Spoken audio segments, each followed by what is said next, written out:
لو أنزلنا هذا القرآن على جبل لرأيته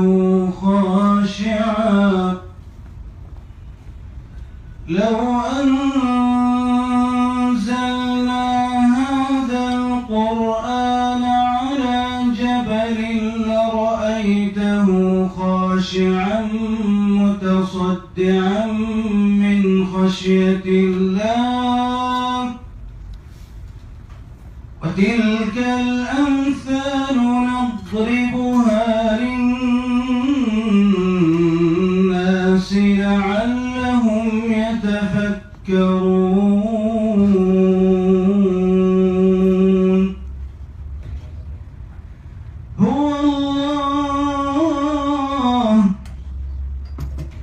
هو الله الذي لا إله إلا هو عالم الغيب والشهادة هو الرحمن الرحيم هو الله الذي لا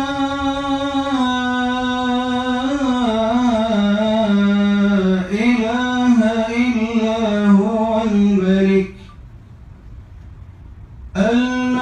القدوس السلام المؤمن المهيمن العزيز الجبار المتكبر